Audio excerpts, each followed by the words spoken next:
Eh bien bonjour à tous et bienvenue dans cette nouvelle vidéo du pitch où aujourd'hui nous parlons de Quirkle, le jeu le plus familial et intergénérationnel que l'on ait, qui se joue à partir de 6 ans jusqu'à beaucoup plus pour des parties d'environ 45 minutes de 2 à 4 joueurs.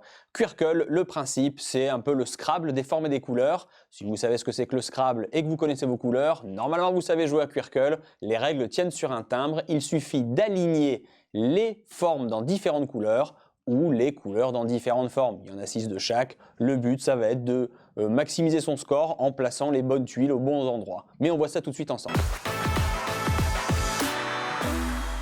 Quirkle, comment ça se passe plus concrètement? Nous allons voir sur la table ici une partie qui a déjà commencé un petit peu. Chaque joueur va avoir 6 tuiles devant lui, tirées aléatoirement, et chacun son tour, on va jouer une ou plusieurs tuiles. À partir du moment où ça répond bien à la règle de si je joue plusieurs tuiles, il faut soit un alignement de même forme dans différentes couleurs, ou soit un alignement de couleurs dans différentes formes. Je rappelle, c'est uniquement la seule règle que vous avez dans Quirkle.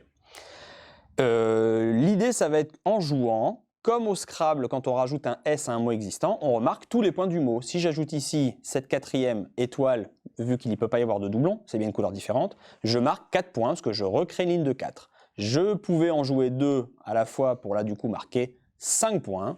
C'est complètement possible. Je ne peux pas jouer la rouge parce qu'il y a déjà une rouge dans cette ligne-là.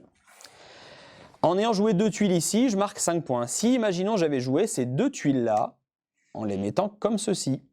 Et bien du coup là je marquais 6 points. Et c'est là tout l'intérêt, le sel de Quirkle, ça va être avec les tuiles dont nous disposons, d'essayer d'optimiser justement le placement pour améliorer notre score. Là en ayant effectivement joué 2 tuiles comme tout à l'heure, je marquais 1 point de plus. Donc à moi d'être vigilant sur le placement et le jeu.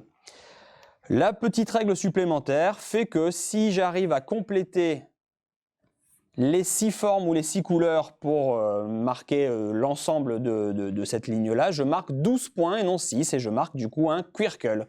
Et c'est ce qui va nous permettre d'avancer encore plus vite dans la grille des scores. Et on va, au fur et à mesure que le jeu va se développer, essayer de repérer là où on peut terminer justement les différents Quirkle pour maximiser notre score.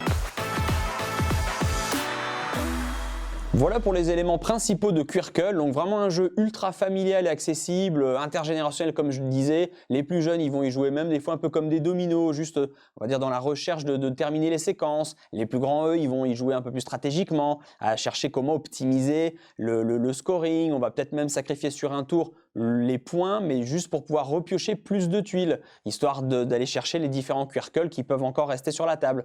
Donc voilà, vraiment un jeu très grand public et très familial. C'est vraiment ce qu'on attend et ce qu'on apprécie sur une partie de Quirkle, de rassembler la famille autour de la table. Merci de nous avoir suivis pour cette vidéo et je vous donne rendez-vous à la prochaine. À très bientôt.